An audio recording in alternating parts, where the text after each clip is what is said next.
तो बहुत स्वागत है आप सभी का हमारी सनातन संस्कार चैनल यूट्यूब पर।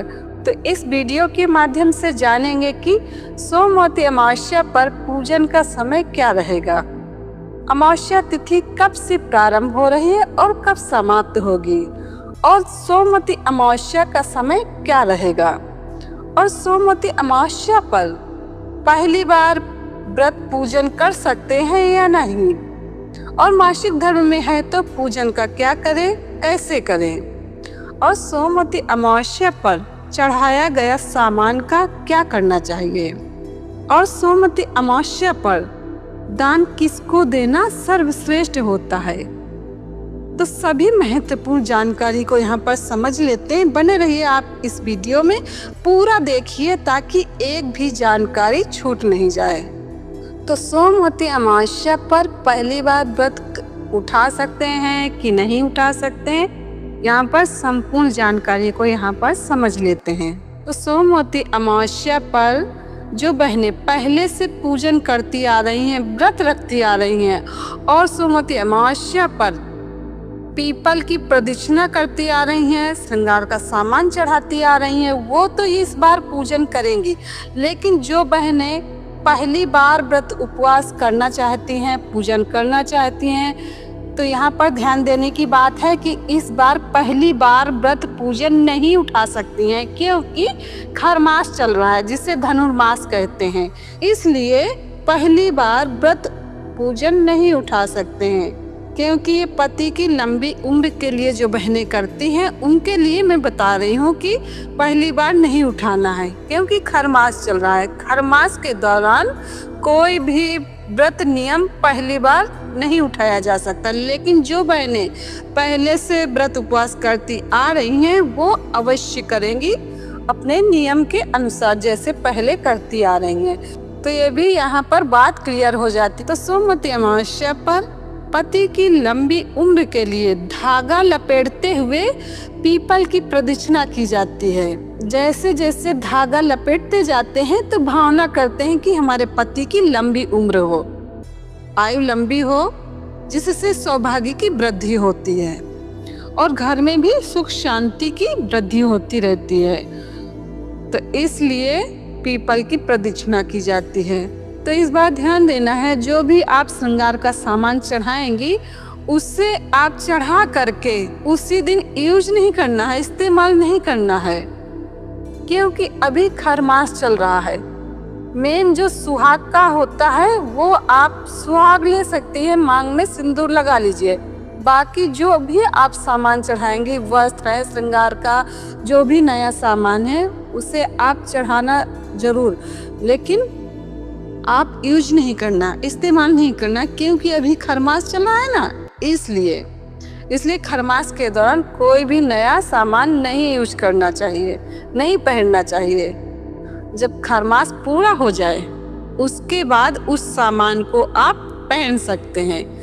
पूजन कर लीजिए, पूजन तो करना ही होगा जो पहले से बहनें करती आ रही हैं, लेकिन जो सामान चढ़ाया गया है उसे आप खरमास बीत जाने के बाद पहनिएगा। और जो बहनें मासिक धर्म में हैं और पहले से ये सोमवती अमावस्या का व्रत पूजन करती आ रही हैं पति की लंबी उम्र के लिए, तो उन्हें क्या करना है। जो बहनें मासिक धर्म में हैं तो घर में कोई भी व्यक्ति हो, जैसे भाभी हैं, देवरानी जेठानी है, ननंद है, तो उनसे अपना आप पूजन करा सकती हैं। लेकिन व्रत अगर कर रही हैं तो व्रत जरूर करना है, व्रत नहीं छोड़ना है।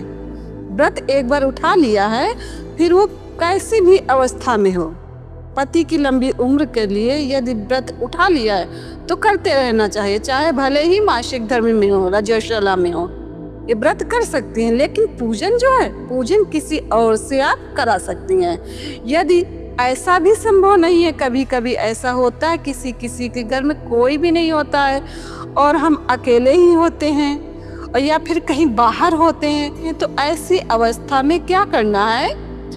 भगवान सबकी सुनते हैं, आपकी स्थिति के बारे में पता होता है भगवान को, तो इसलिए उनसे प्रार्थना करिए ये जो सोमवती अमावस्या का पूजन है, मैं अगली आने वाली सोमवती अमावस्या पर दुगना सामान चढ़ाऊंगी, 2 बार मैं पूजन करूंगी। तो ऐसा भी आप कर सकते हैं। जब अगली सोमवती अमावस्या आए तो जो छूट गया है इस अमावस्या में पूजन, उस पूजन को आप आने वाली सोमवती अमावस्या पर पूर्ण करिए। यानी कि दोहरी संख्या में आप सामान चढ़ा दीजिए, इस बार का भी सामान और जो आएगी अमावस्या उसका भी सामान एक साथ कर दीजिए। और प्रदक्षिणा भी इस बार जो छूट रही है वो अगली आने वाली सोमवती अमावस्या पर दोहरी लगा देना तो भी चल जाएगा। तो ऐसा भी कर सकते हैं, लेकिन आपको व्रत जरूर करना है। तो ये भी बात यहाँ पर क्लियर हो जाती है। अब बात आती है कि सोमवती अमावस्या पर दान किसको देना सर्वश्रेष्ठ होता है। तो जो बहनें सोमवती अमावस्या के निमित्त व्रत करती हैं, पीपल की प्रदक्षिणा लगाती हैं पति की लंबी आयु के लिए, और कुछ सामान चढ़ाती हैं जैसे श्रृंगार का सामान, तो उस सामान को आप सुहागन बहनों को दे सकती हैं। उसमें भाभी को नहीं देना है, आप अपनी जेठानी को दे सकते हैं, देवरानी नहीं। देवरानी छोटी होती है ना, इसलिए देवरानी को नहीं देना है, जेठानी को दे दीजिए। सास हैं तो सास को दे सकती हैं, और ननंद है तो ननंद को दे सकती हैं, और छोटी बहन है तो छोटी बहन को दे दीजिए, भांजी है तो भांजी को दे दीजिए। जिसके आप पैर छू सकती हैं उसको आप ये श्रृंगार का सामान दे करके पैर छू सकती हैं। और नहीं इन लोगों में भी कोई नहीं है तो जो कुंवारी कन्याएं होती है ना, उनको आप सामान दे दीजिए। और श्रृंगार का सामान यदि सुहागन महिलाएं नहीं मिल रही हैं सहज में, तो आप ब्राह्मण जो होते हैं ना, ब्राह्मण की धर्मपत्नी को दे दीजिए। और कुंवारी कन्या को खाने पीने का सामान है, पहनने ओढ़ने का सामान है, उन्हें इस तरह का सामान दे दीजिए तो भी चलेगा। और सोमवती अमावस्या के दिन गाय को हरा चारा जरूर खिलाना चाहिए। और सहज में अगर नहीं मिल रहा है हरा चारा तो भी चिंता करने की बात नहीं है, आप घर से रोटी बना करके भी खिला सकते हैं। यदि सहज में हरा चारा नहीं मिल रहा है तो भी परेशान होने की ज़रूरत नहीं है, आप घर में रोटी बना लीजिए और रोटी खिला दीजिए गाय को। तो उससे क्या होगा, पितरों की सद्गति होती है और घर में भी सुख शांति की वृद्धि होती जाती है। क्योंकि अमावस्या तिथि पर जो पितृ लोग हैं ना, वो पृथ्वी पर आते हैं और हमारे दरवाजे पर ही खड़े रहते हैं, इसलिए पितरों के निमित्त अवश्य कुछ न कुछ करना चाहिए। और सोमवती अमावस्या के दिन ज़्यादा नहीं तो किसी एक गरीब व्यक्ति को इतना कुछ खाने के लिए दीजिए जिससे उसका पेट भर जाए। और मन में प्रार्थना करिए कि जो भी हमारे पितृ लोग हैं, तृप्त अतृप्त जो भी पितृ लोग हैं, उनकी आत्मा को शांति मिले, उनके निमित्त ये मैं भोजन दे रही हूँ, तो उससे पितरों का आशीर्वाद मिलेगा। और सोमवती अमावस्या के दिन एक उपाय अवश्य करिए।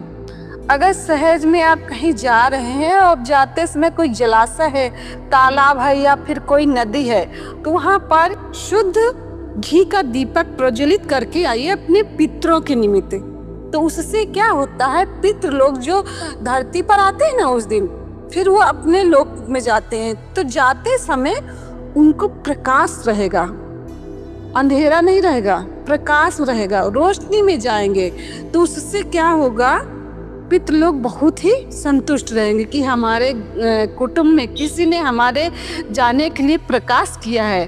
और जब वो संतुष्ट होंगे तो हमारे यहाँ कैसे अंधकार हो सकता है, वो स्वतः ही आशीर्वाद प्रदान करेंगे कि हमारे घर की दरिद्रता दूर हो, सुख शांति की वृद्धि होती रहे, समृद्धि की वृद्धि निरंतर होती रहे।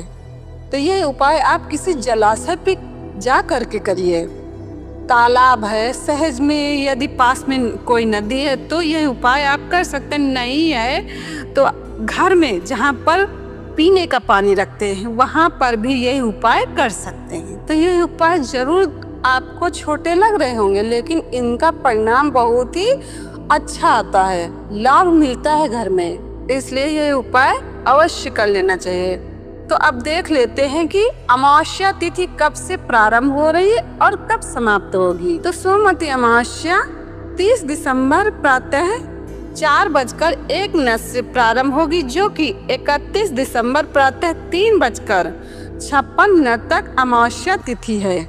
तो सोमवती अमावस्या का योग 30 दिसंबर सोमवार को सूर्योदय से 31 दिसंबर प्रातः 3:56 तक सोमवती अमावस्या रहेगी।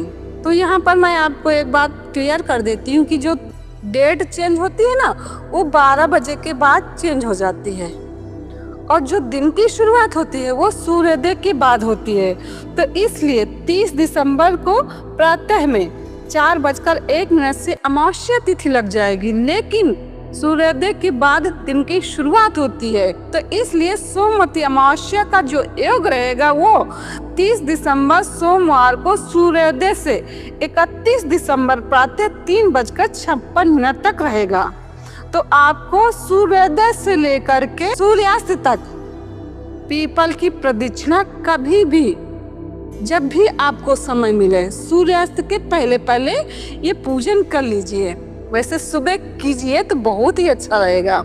सुबह का जो समय होता है बहुत ही अच्छा समय होता है, मन भी शांत रहता है और ध्यान भजन में मन भी लगता है और अच्छे से नियम हो जाता है। यदि समय है तो अगर कोई ऑफिस में जा रहा है, टिफिन तैयार करना है, तो पहले जो कर्तव्य है उसको कर लीजिए। आप टिफिन बना करके दे दीजिए, उसके बाद आप इत्मीनान से शांति से पूजन करिए, चलेगा। लेकिन इस बात का ध्यान रखिए कि सूर्यास्त के पहले पहले कर लेना है। तो ये तो नहीं पीपल की पूजा कि आपको सूर्यास्त के पहले पहले कर लेना है, लेकिन सोमवती अमावस्या का जो योग है वो 31 दिसंबर 3:56 तक है प्रातः। तो आपको सोमवती अमावस्या का जो योग मिला है वो 30 दिसंबर को सूर्योदय से 31 दिसंबर प्रातः 3:56 तक है। तो इस समय सूर्यास्त के बाद भी आप जप ध्यान कर सकते हैं, लेकिन जो पीपल की पूजा है वो सूर्यास्त के पहले पहले आपको कर लेना है। लेकिन जो जप ध्यान है वो आप सारी रात कर लीजिए, बहुत समय है आपके पास। तो जप ध्यान करने के लिए आपके पास बहुत समय है, आप जप ध्यान कर सकते हैं। और पहले भी मैंने सोमवती अमावस्या के निमित्त एक वीडियो बताया है जिसमें बहुत सारी आपको महत्वपूर्ण जानकारी मिलेंगे, उसमें लक्ष्मी प्राप्ति के भी उपाय हैं। तो आप पहले वाला वीडियो भी चेकआउट कर सकते हैं। तो यही महत्वपूर्ण जानकारी को यहाँ पर बताना था। जानकारी कैसी लगी कमेंट करके जरूर बताइएगा। जय श्री कृष्ण।